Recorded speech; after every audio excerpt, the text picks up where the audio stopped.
Hello বন্ধুরা, তোর mum's কিচেনে সবাইকে স্বাগত। আজকে আমি একটা ঘরোয়া রেসিপি নিয়ে চলে এসেছি। ভিডিওটা স্কিপ না করে পুরোটাই দেখতে থাকুন।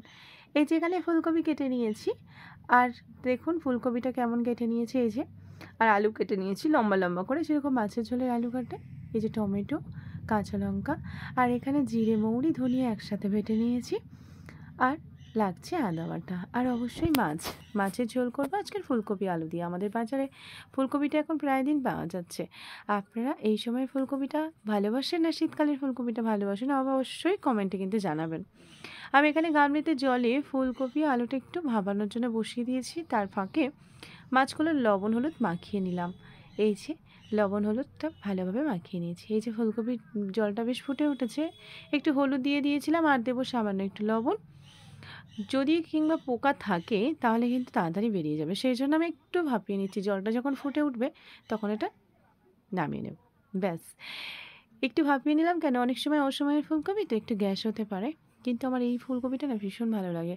ওই শীতের ফুলকপির থেকে এই ফুলকপিটা আমার যেন বেশি ভালো লাগে, একটু শক্ত শক্ত থাকে। তো চলুন, তেল গরম হয়ে গেছে, একটু নাড়িয়ে কড়াটার গাটা একটু মাখিয়ে একে একে মাছ কটা ছেড়ে দেবো।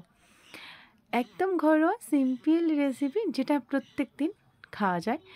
বিরিয়ানিটা আমরা খুবই ভালোবাসি, মাংস কিন্তু খুবই ভালোবাসি, কিন্তু পার ডে ওগুলো খাওয়া যায় না, ভালো লাগে না। কিন্তু এরকম একটু ঝোল হলে মাছের, সেটা কিন্তু পার ডে আমরা খেতে পারি। তো চলুন, ভিডিওটা কিন্তু পুরোটাই দেখতে হবে বন্ধুরা। আমি যে উল্টে পাল্টে মাছগুলো ভেজে নেব, যে যেমন খান সেরকমভাবে ভাজবেন। আমি এখানে লবণ হলুদ দিয়ে মাছটা মাখিয়েছি, আপনারা চাইলে লঙ্কার গুঁড়োও দিতে পারেন, কোনো অসুবিধা নেই। আমি গুঁড়ো লঙ্কা একদমই ইউজ করি না মাছের ঝোলে, সেই জন্য আমি আর দিলাম না। তো চলুন, এই যে মাছগুলো বেশ ভাজা ভাজা হয়ে গেছে, এবার আমি মাছগুলো তুলে নেব। তো দেখুন, এবার আমি একটু উল্টে পাল্টে গিয়ে মাছগুলো তুলে নেব। একদম সিম্পল আর খুব সহজভাবে আমি আপনাদের দেখাচ্ছি। আশা করি যারা নতুন তারা অবশ্যই একবার দেখলে শিখে নিতে পারবেন। তো চলুন, এবার আমি মাছগুলো তুলে নিই। এগুলো একটু ভাজা বাকি ছিল, তাই আর একটু সময় ধরে ভেজে নিলাম। নিয়ে আমি একে একে তুলে নেব। এই যে তেলটা রয়ে গেল, এই তেলের মধ্যে দিয়ে দিলাম 5 ফোড়ন। এবার দিয়ে দেবো একে একে ওই যে ভাপিয়ে রাখা ফুলকপি আর আলু। আরও আমি আগে থেকে বলে দিই, ফুলকপি আর আলু কিন্তু সিদ্ধ হয়নি, ভাপিয়ে জাস্ট নিয়েছিলাম। যখন জলটা ভীষণ বলক হবে, ওই মিনিট 2 মতো রেখে নামিয়ে নিতে হবে।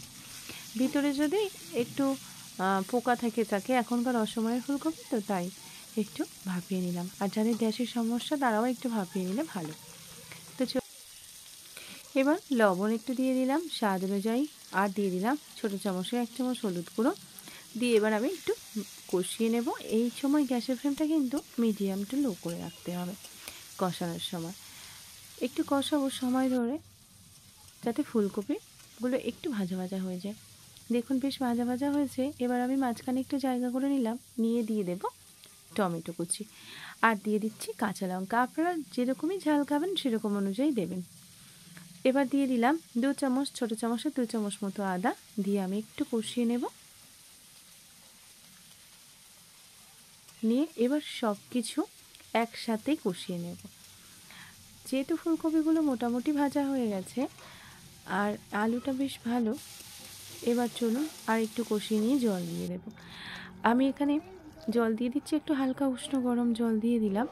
আপনারা চাইলেও নর্মাল টেম্পারেচারে জল দিতে পারেন, অসুবিধা নেই। তবে চেষ্টা করবেন উষ্ণ গরম জল একটু দেওয়ার, তাতে কিন্তু টেস্টটা বেশ ভালো হয়। তো চলুন, আমি এবারে আমার পরিমাণ মতো জল দিয়ে দিলাম, দিয়ে এবার এইটা ঢাকনা দিয়ে দেব। এবার আমি 3 মিনিট 4 মিনিট পরে এলাম। এই যে দেখুন, দেখবো কতটা সিদ্ধ হয়েছে। এই যে আলুগুলো বেশ ভালো, খুব তাড়াতাড়ি সিদ্ধ হয়ে যায়। আর যেহেতু একটু ভাপিয়েছিলাম তার জন্য একটু গাটা ধরো সিদ্ধ হয়ে গেছে, কিন্তু আমি একদম পুরোপুরি ভাপাইনি। আরও একবার বলে দিলাম। তো চলুন, আলুগুলো যেহেতু সিদ্ধ হয়ে গেছে, এবার আমি দিয়ে দেব যে বাটাটা রেখেছিলাম, জিরে মৌরি ধনিয়া একসাথে বেটে রেখেছিলাম, সেই বাটাটা আমি দিয়ে দেব। একদম নর্মাল ব্যাপার। তো চলুন, এই যে খুন্তির মধ্যে নিয়ে নিলাম, ছোটো চামচে 2 চামচ মতো হবে। তো চলুন, এটাকে ফুটতে ফুটতে ততক্ষণ আমি মাছের মাথাটা দিয়ে দিই, একটু সিদ্ধ হয়ে যাবে। আগে থেকেই মাছের মাথাটা দিয়ে দিলাম, যেহেতু একটু বড় মাছের মাথা, তাহলে একটু ভালোভাবে ভেতরটা সিদ্ধ হয়ে যাবে। এবার আমি সমস্ত মাছগুলো এক এক করে দিয়ে দেব।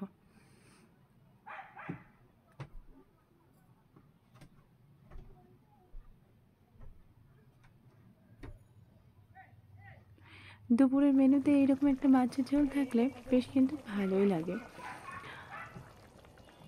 তো চলুন, বেশ ভালো ফুটে উঠেছে, এবার আমি নামিয়ে নেব, প্রায় হয়ে গেছে। তো বন্ধুরা, ভিডিওটা কেমন লাগলো অবশ্যই কমেন্টে জানাবেন, আর ভালো লাগলে একটা লাইক আর চ্যানেলটা সাবস্ক্রাইব করতে ভুলবেন না।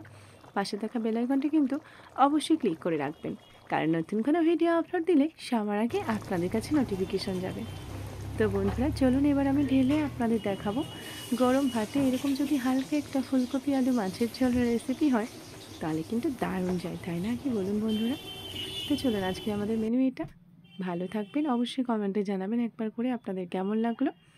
ভালো থাকবেন, সুস্থ থাকবেন, নমস্কার।